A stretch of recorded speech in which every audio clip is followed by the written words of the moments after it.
What's going on, everybody? My name is Zahir Oladuni Mobalaji Teray, political education coordinator with Community Movement Builders. And I welcome y'all to another fantastic episode of CNB Political Education class. And today we're going over a fantastic book. This is a new book. I got this not too long ago. And I was really curious, right, about Pan-Africanism, but particularly repatriation, right? I was just really, there's so much talk about, this thing, for me personally, when I first got out the army, people know I was in the army a long time. I got out to join the movements, and I didn't really know anybody who was repatriating and staying here, but I always thought about Ghana and Africa as like the homeland of Blacks, even more so than like Liberia, because of its revolutionary history. But I never really knew anybody that went over there and did that. And I joined a couple of organizations, and people talked about Pan-Africanism and Africa being at the center. And I just always would ask myself, well, how do you actually fight for Pan-Africanism in the diaspora? How do you actually do that? And so I read it and started looking at books to try to come up and muster some ideas. And this is one of the books I came across, man. American Africans in Ghana, Black expatriates and the Civil Rights Era. I thought it really broke down in great amount of detail the situation that was going on, when Blacks were kind of, I would say, almost initially going to Ghana as a part of a revolutionary intercommunal or Pan-African ideal. And it clarified a lot of ideas and also a lot of arguments, right? It gave some additional background information to clarify a lot of the arguments and back and forth of what's going on. So that's why I chose this book. With that being said, I want to let Jadorian speak. What were your first initial thoughts on the book, if you had any? Yeah, it was definitely interesting to read because, of course, you always hear people talk about repatriation. You always hear about Garvey and back to Africa and all that type of thing. So it was actually interesting reading actual history of it. And it also seems to be timely because there's this new conversation about Pan-Africanism and its practicality, or is it a real thing going on social media right now.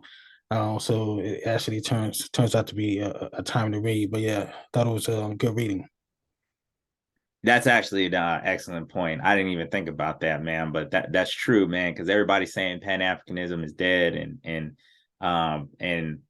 even more so than that, right? Like the question of repatriation, it's almost right there with reparations, where if you say it, everybody's kind of like, really, it's taken seriously, but not by the whole.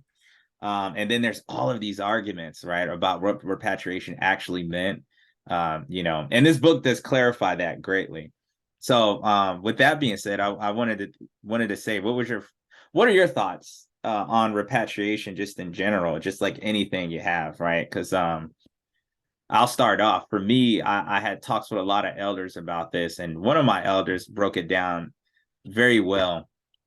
Because he said, repatriation isn't just one thing. He told me that he broke down repatriation in one way, spiritual, in a sense where he was saying people went back to Africa.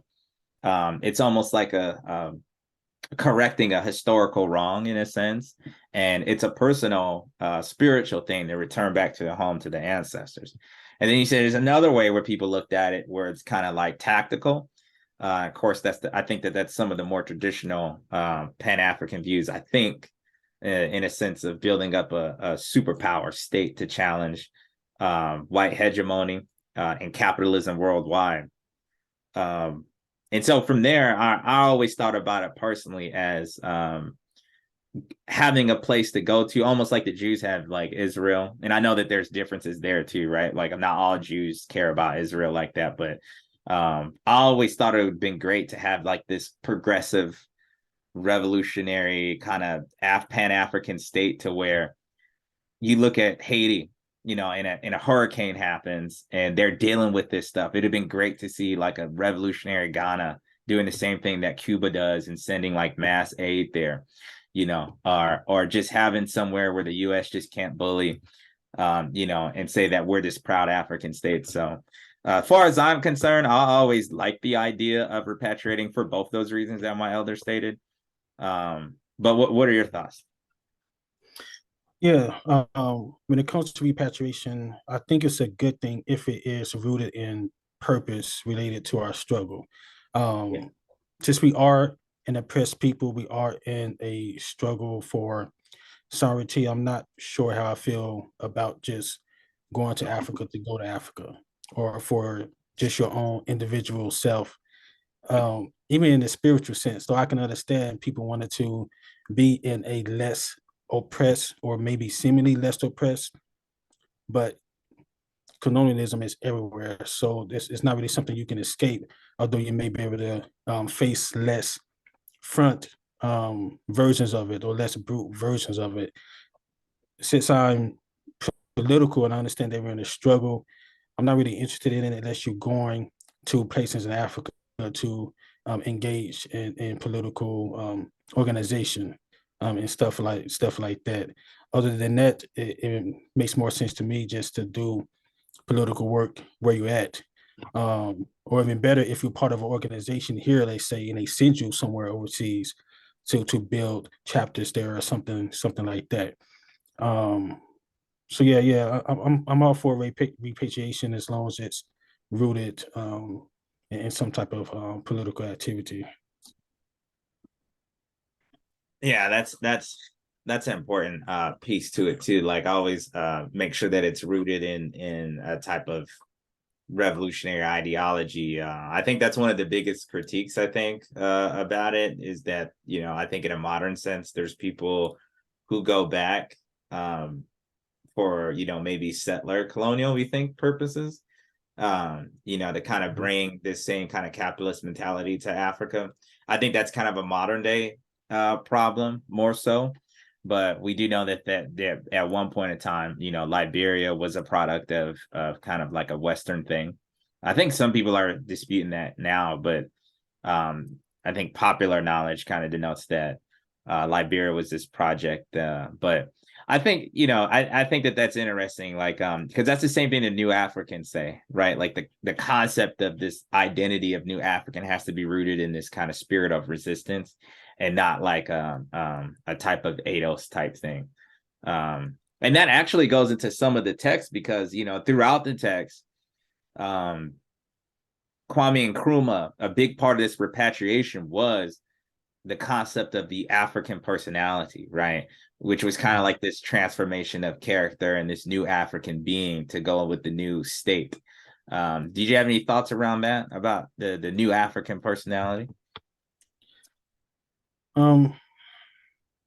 It makes me think of just identity, or African identity, sort of the same idea, sort of the same struggle.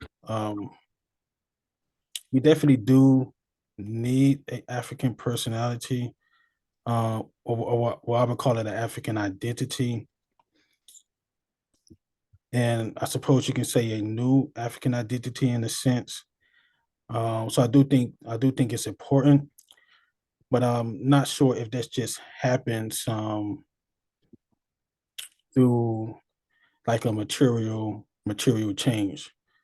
Um, I think there has to be some internal change as well, because we've seen struggles where we succeed in gaining state power, but we still falter, and end up not far from where we were when we was quote unquote colonized. So I do understand the importance. I think it's just going to take more than gaining state power. There got to be some type of other um, qualitative change. Yeah, and actually, here's a quote right here I was actually thinking about. Nkrumah contended that the responsibilities ahead surpass those of nation building, which is kind of what you're saying, I think. We are going to create our own African personality and identity. We again rededicate ourselves in the struggle to emancipate other countries in Africa. For our independence is meaningless unless it is linked up with the total liberation of the African continent. So for people of African descent world over, Ghana's independence lent momentum to rising demands for freedom and self-determination, and heralded the impending demise of the systems of racial and colonial domination instituted in the late 19th century in the U.S. South and the African continent.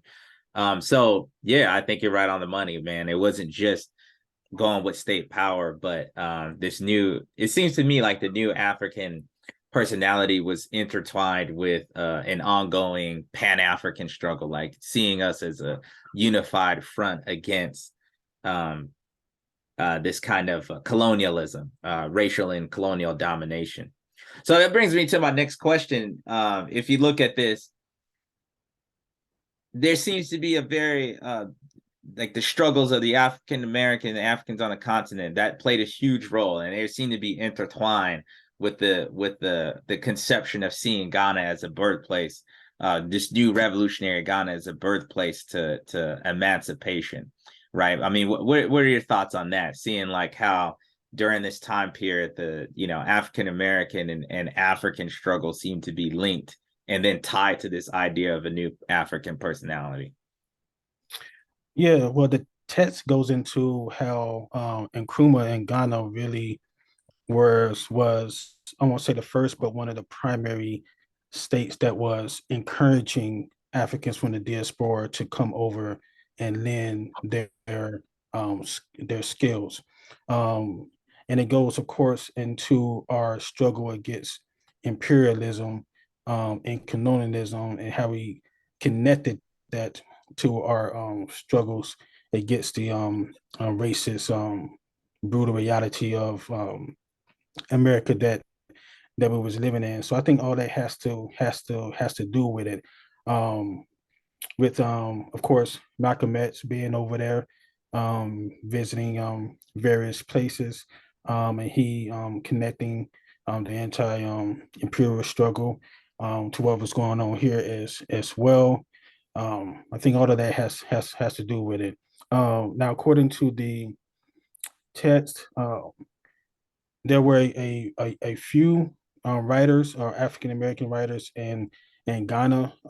There wasn't a whole lot. They kept reiterating that there was a large portion, but the fact that there was only a certain amount, and yet they still had an impact, shows the importance of how it resonated with us.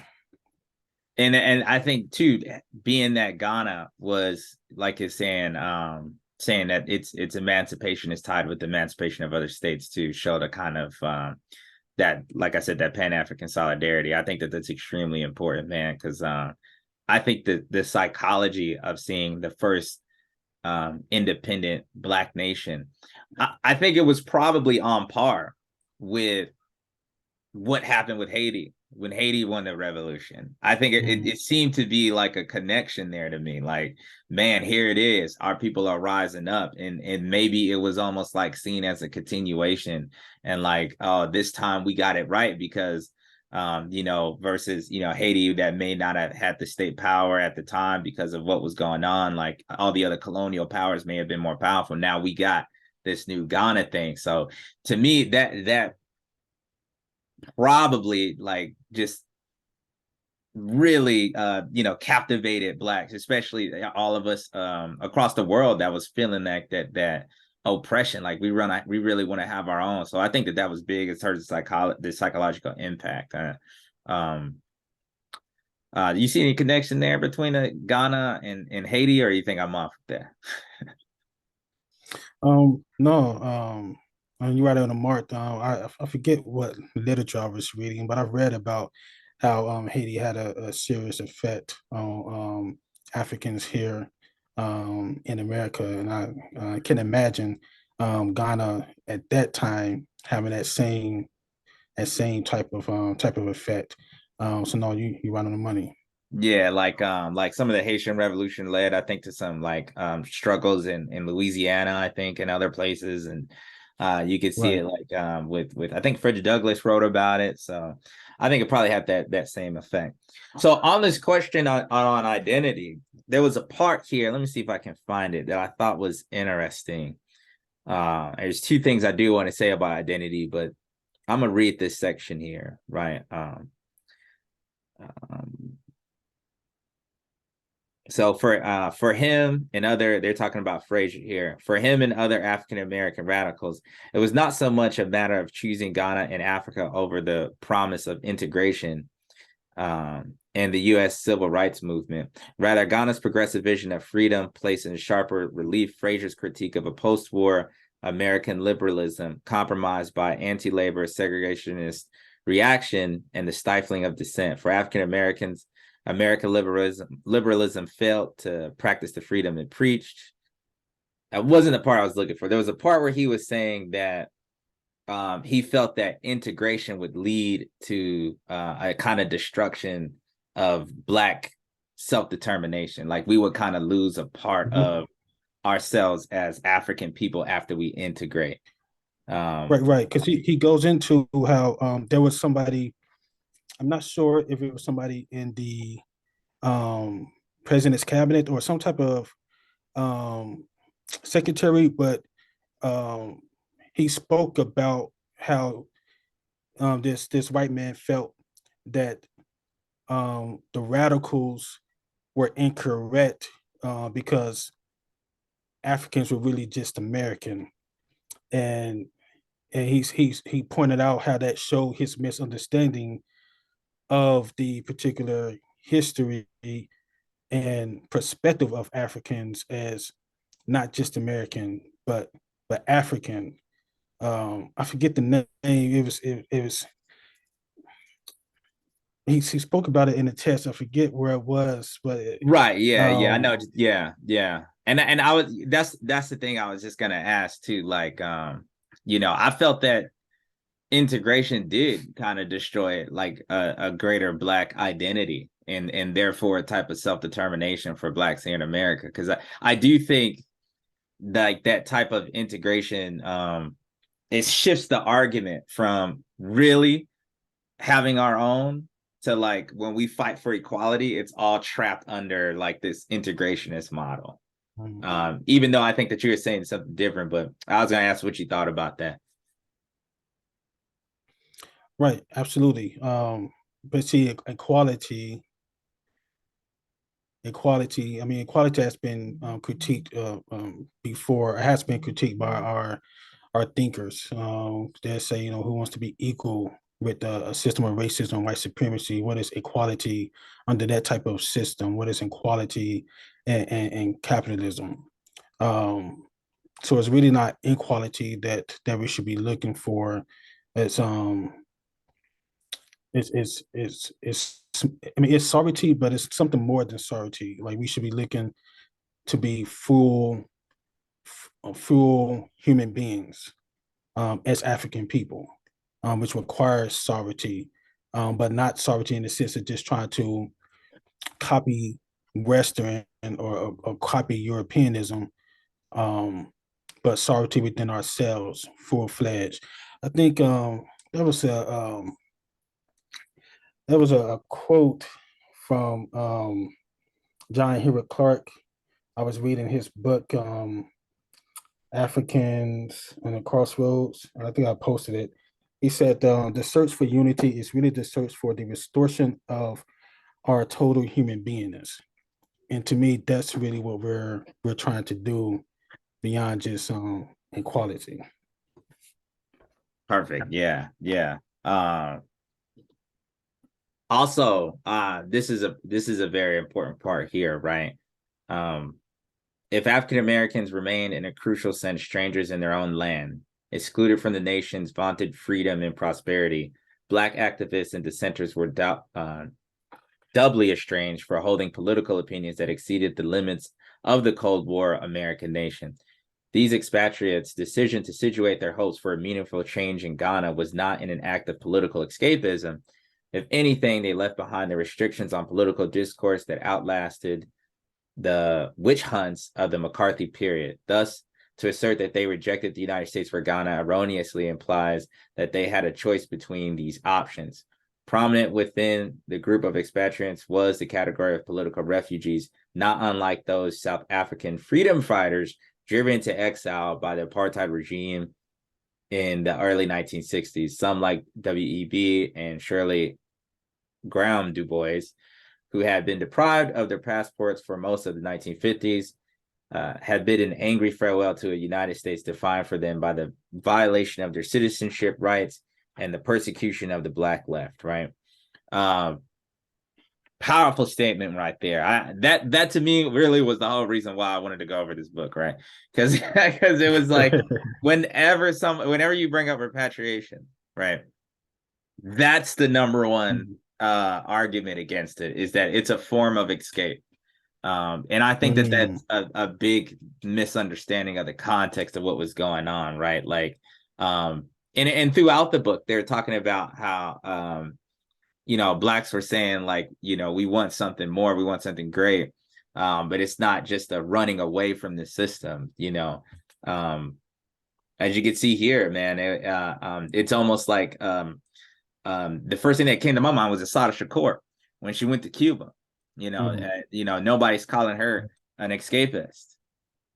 So it's the same thing. I think Ghana was just being seen as an extension of revolutionary politics, more so than it is just a running away. What do you think about that? Right. I can see people giving a pass to Ashanti because of the actual situation she was in. So I can see that if someone was just choosing to go somewhere in Africa, I can see how some people may look at that as escapism. But what I was speaking earlier to the fact that if you're going to go somewhere, it needs to have some political orientation. And these writers, particularly the ones they pointed out, they weren't practicing escapism. They was going to take part in the or try to help take part in a struggle that was going on in Ghana. And also they were speaking on our plight while they was there. So they weren't escaping. They was trying to express themselves politically, and they just felt that they couldn't do it in this land. They needed to go somewhere like Ghana. I can see why someone say that, but I won't consider that myself. And also, I think it's also a way of looking at geopolitical politics. And when I was talking about my elder, he was 50-50 on this, to be honest. And he's not from America. So he was saying, because his whole thing was like, I understand, why Black folks were repatriate. But he said also strategically, Blacks are in a good position here in America.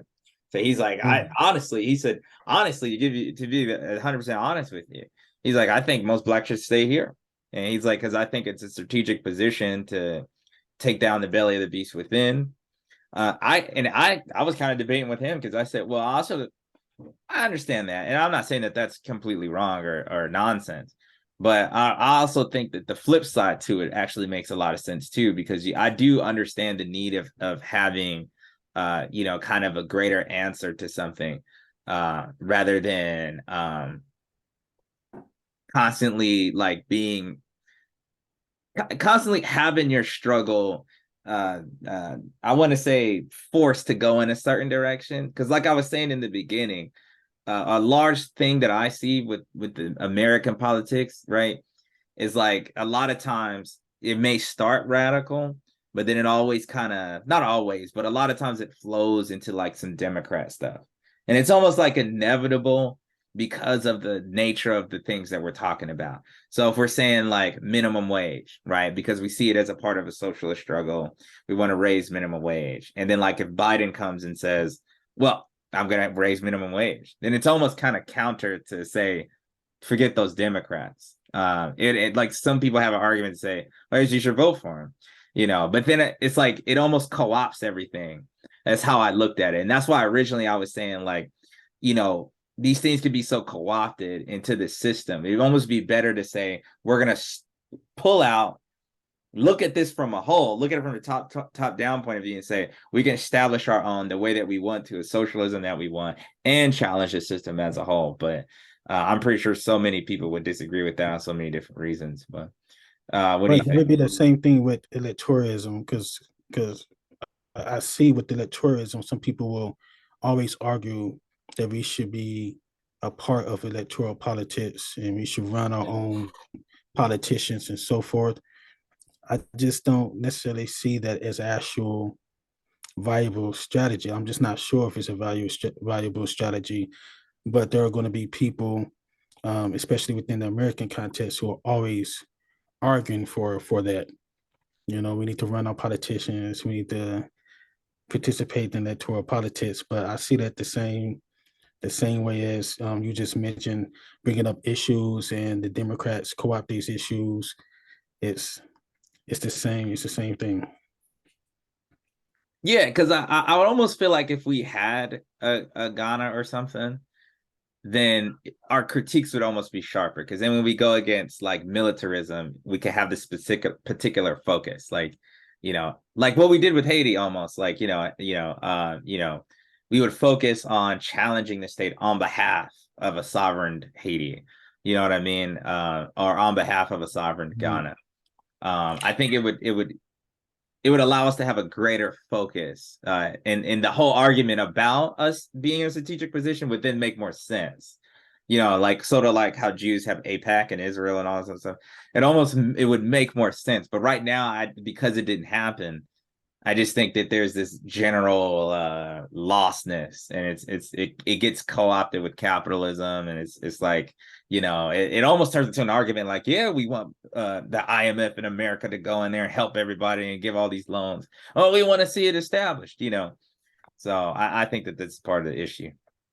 Yeah, we would probably have to have particular issues going on our own battleground connected with issues outside internationally because I'm not sure if it would just work if we're just focusing on particular states internationally and not organizing around our particular issues that we're dealing with. It would have to be a both and maybe to try to keep it from happening. Um, and I don't know if because we definitely focus on our own battleground issues. I'm not sure how well that those are connected to what's going on with our people globally in other places. I know I see some of us talk about Haiti, um, but besides Haiti, the only other one that really gets put out a lot is Palestine. Um, so yeah, I'm not sure. Yeah. On this page here, they wrote their outspoken condemnation of white supremacy at home and in U.S. policy towards Africa animated the transformed outlook of Malcolm X after his departure from the Nation of Islam. But in response to Malcolm's emergence as a radical voice on African affairs and more cautious attempts by mainstream civil rights leaders to formalize their support for African liberation struggles, U.S. officials discourage an independent African American perspective on the nation's foreign policy towards Africa. So, one question I want to ask is how does how did what is the importance of like internationalism, and how does that play in like the politics of blacks, right? Like, how did the understanding of world scale impact Malcolm's mind, right? And how does the US react to blacks in that kind of position, in terms of global politics? I know that's a loaded question, but I think you know Yeah, what yeah. I'm Yeah, I saying. think nationalism or internationalism, I would just call it nationalism because we're global people. But There I you go. think, I think it's definitely important for us to not be narrow-minded and not just to see a small sliver of the grander scale, the grander picture. America, of course, with its organizations is always having conferences and meetings and writing literature where they are continually to co-opt and try to control the conversation. I mean, that's why you will hear people say, Pan-Africanism is a objective and not a ideology, and you will hear capitalists also call themselves Pan-Africanists. They use the same type of language. So it's important for us to understand that, because we may see something going on the African continent, and we may see that as Pan-Africanism if we don't understand that the state or the system is also trying to co-opt Pan-Africanism. So we need to have a geopolitical global perspective in order to understand what's going on there. Right. And I think like I don't know if they said in the book or not, but I do remember reading I know the US would do things like the Soviet Union, if they say, well, look at how America treats its blacks, right? And so why don't y'all leave there, right? And that would almost cause the US to try to fix its act a little bit. You know what I mean? Because it's like, oh snap, these other people are paying attention to us. So and we're seeing that it's working, right? Like this could be potentially a threat to us on the inside, because you could have a bunch of communist oriented crazy Negroes that want to form a Black Liberation Army and destroy us, right? So it almost be in our best interest to raise a bourgeois class that can come join us, right? I think that's big, and I think also I think it's like you just said, like it's good not to be trapped in a box. I think Malcolm understanding, being able to understand these politics as a whole, you get to see more, you get to understand more, and that's kind of my critique earlier is if you can't escape that matrix, it's like people who only know their neighborhood. People who only know their neighborhoods, right? And it's like everything you think is so important in your neighborhood, you think that that's it, but it's like you gotta travel outside of your community, and then you'll see like, oh, things don't have to be this way, okay, or maybe they're not that powerful as we may think, so I think that that's big in terms of raising a consciousness. Yeah, absolutely. I want to get down to some of the nitty gritty aspects here. Kind of want to jump on page. Oh, here it's 1516. They talked about Ghana's plan for industrialization. And they talked about some of the critiques about Ghana, basically the failure of the state, right? And I wanted to read this part here. The contradictions and vulnerabilities of the regime hampered the African American expatriates who had envisioned themselves in partnership with Nkrumah. Even as they shared Nkrumah's revolutionary aims, some may have perceived in Ghana a vivid manifestation of the bourgeoisie or the bourgeois nationalism that Frantz Fanon condemned in The Wretched of the Earth, much of which he wrote while in Ghana immediately after the debacle of the Congo crisis. As early as 1960, Fanon and C.L.R. James understood that revolutionary hopes met their match in the human frailty of those Ghanaian officials who used state power as an instrument of self-aggrandizement. And then they went on and talked about, I think, some of the issues they had with gender, but they were self-correcting in that regard. But I wanted to just talk about some of the failures and maybe have a little bit of talk about where we're at now with it. But I think part of the issue was the lack of understanding of the difference of ethnicities, I think, which kind of had plagued a lot of state formations and continue to do to this day in Africa. This kind of gets muddy because you talk about anarchism versus statism or versus state socialist. I think it's a righteous critique to always say those who are in power are going to want to keep that power, and you always have to watch that. I think they talked about in Nkrumah, the text talked about how he, was able to play superpowers against each other, right? But then it kind of looked sketchy, or he had certain corporate backing to some of his aims. Um, so I think that the failure to really revolutionize Ghana, I think it hurt. It hurts me, personally, because it's like I'm like, damn, I would have moved out there. Yeah, no doubt. Like I'd have had dual citizenship. I probably would say I don't have no need to be America or more. Fuck that. I'm in Ghana, and unfortunately, in Nkrumah's defeat, I think Yeah. this, had such a gut punch, I think, to revolutionary Pan-Africanism to the point where I don't think it ever really recovered. And yeah, I just think it was a very bad thing that happened afterwards. And I think he lost there. The coup happened while Nkrumah was Right. traveling around. And that lost, I think it kind of ruined a lot of attempts to do so afterwards. I think it was almost like an omen, like no one else was able to pick it up afterwards. And so I think you get what we got today, which is, just neocolonialism and a kind of big failure. But what do you think? Yeah, stuff like that thing hurts all of us. Just hurts the African people, hurts the movement generally. Yeah. Um, it's interesting reading different texts at the same time. Sometimes I confuse which text is what, but they relate to each other.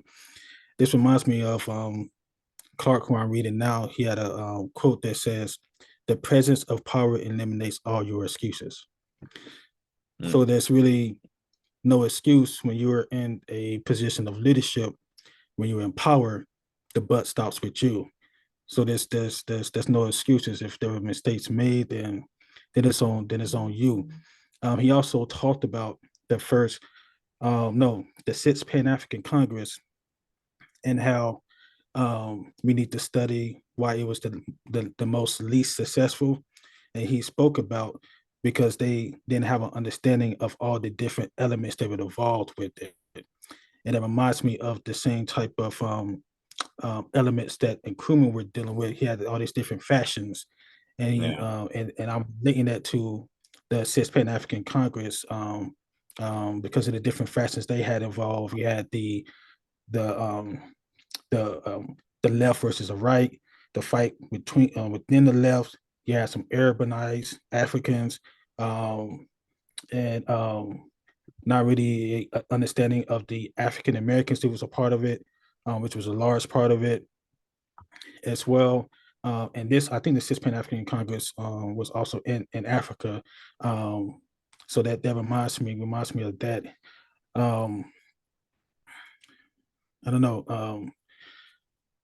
The state, because the anarchist quote that I read from that book that we first went over, African that anarchism. quote has, yeah, that one, that quote when he stated that it's not the the ends that justify the means, but it's the means that determine the ends.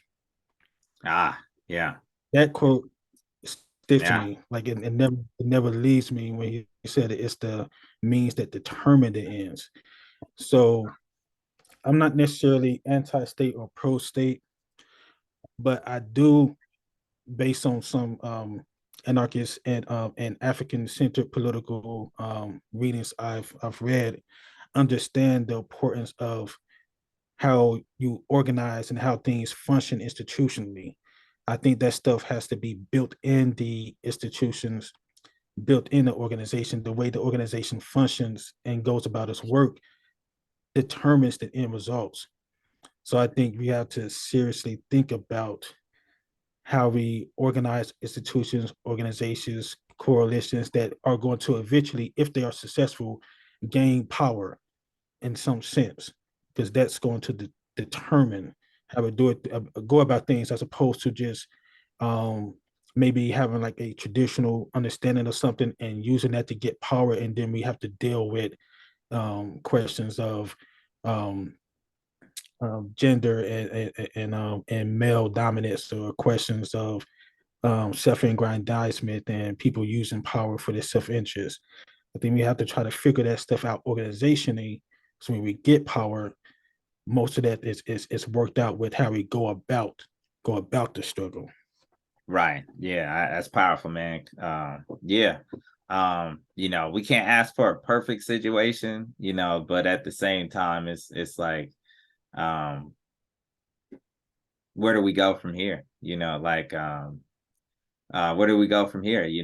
That's knowing what we know now. What is do you still believe in a powerful state? Let me ask that. Do you think that that's something that you still would link up with, or Um, I can answer before you go if you want me to. I know because I know I'm putting you on the spot, but I know for me, I started promoting a kind of like um Haitian kind of Pan-African state again. I almost believe in you know transferring the capital of Republic of New Africa to Haiti, and trying to re-engage Haiti like the same way this text talked about Ghana. when you And say transfer the Republic of North Africa to Haiti, are you talking about um, what the organization, the Republic of North Africa, created, or are you talking about just the idea to Haiti? the kind of technically both, but the idea that like the capital, instead of being in Jackson per se, like the capital is Haiti. So you talk Like about transferring New Africa to Haiti, the yeah, idea of New Africa to Haiti. yeah, Okay, yeah, yeah, interesting. yeah. And Haiti as an entire, as it is as a country, as a nation state. Almost, if let's say if we won power, like you would change the name from Haiti to the Republic of New Africa, and have that be the center. That'd be hard. Because I feel like it's better for Pan-African citizenship. I would push that as a kind of new way to go about doing this stuff. Because I think Would I you say think the there's a lot. struggle? Go Would ahead, you go say ahead. the struggle in Haiti is advanced in the struggle here? Hell yeah, hell yeah. It's a failed state, right? Like they're always going through a constant instability. So to me, that's the Mhm. perfect. It's right for state capture. As much as we don't like the U.S., it's just.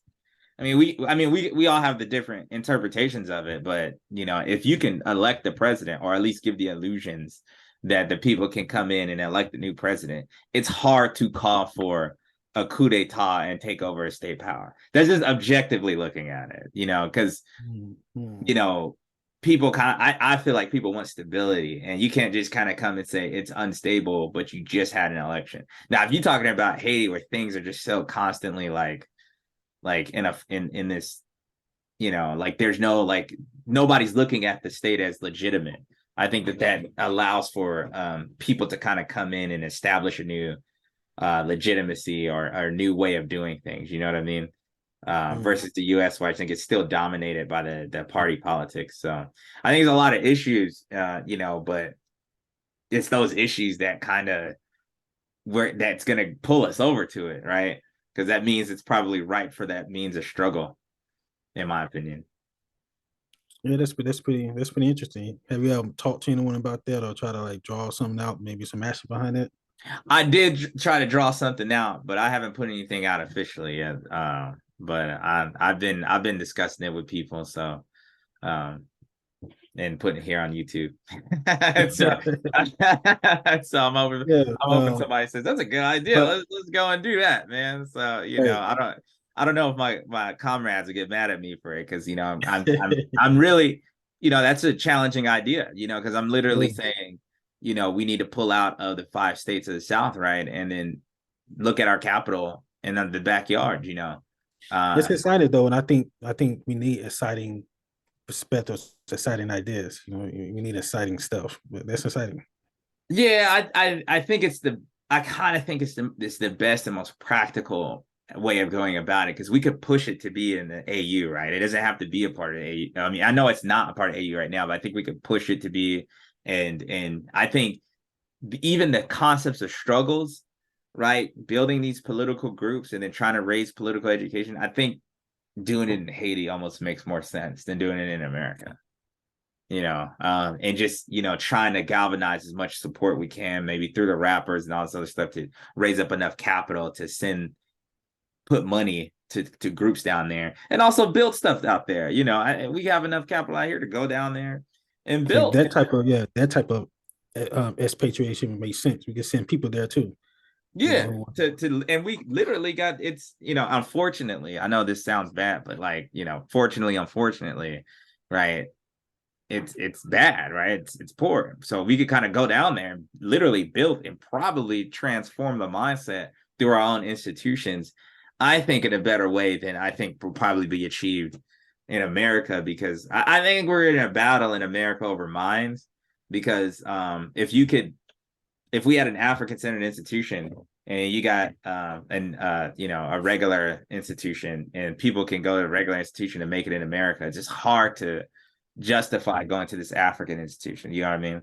So I think those are the struggles we got to deal with here. So that's why I put my hopes in a kind of building up the Pan-African Haitian state, the new Republic of New Africa.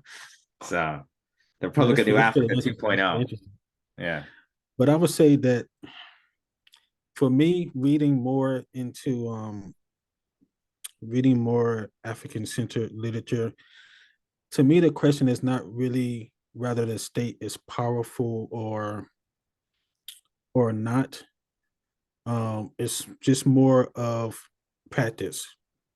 But really, reading anarchist literature and African-centered literature, I do see commonalities. I won't say they're the same thing, but I do see commonalities, and I'm not sure if people who don't see the commonalities just haven't read any African-centered literature or anarchist literature. But That's just what from it is. Yeah, but just from the small amount that I've read, it's brought me to the idea that I'm not necessarily against state or for state. To me, it's all about practice. It's all about the operations. It's all about the interconnectedness of how things work. It's all about practice to me, I would say. All right. Well, with that being said, I think this is a good discussion, man. A good book. If you guys are new to the WhatsApp, you can once you're in there, you can ask for this text if you want to look at it. That's just the introduction chapter we went over.